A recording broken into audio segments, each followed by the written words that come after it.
আজকে জানানো হয় যে 17 তারিখে শপথ, 10টার দিকে শপথ হবে এমপিদের, এটা জাতীয় সংসদে, এবং 4টার দিকে জাতীয় সংসদের সাউথ প্লাজায় ক্যাবিনেট মানে ইনকামিং প্রাইম মিনিস্টার এবং ওনার ক্যাবিনেট শপথ গ্রহণ করবেন। ফরেন মিনিস্টার এই মিটিংয়ে জানান যে সার্কভুক্ত দেশ যেটা 7টি দেশ আছে তাদের সব ফরেন মিনিস্টারদেরকে ইনভাইট করা হয়েছে এবং অ্যাট দ্য সেম টাইম কাতারের ফরেন মিনিস্টারকে ইনভাইট করা হয়েছে।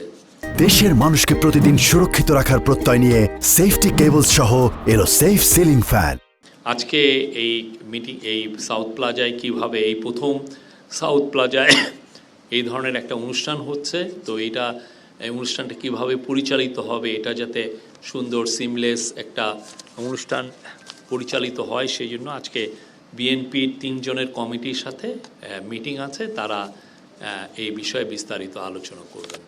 আর ক্যাবিনেটের শেষ বক্তব্য রাখেন চিফ অ্যাডভাইজার, আবার সবাই তার কলিগদেরকে ধন্যবাদ দেন এবং উনি বলেন যে ওনার লাস্ট রিমার্কটা ছিল যে we are lucky people who got the opportunity to serve the nation.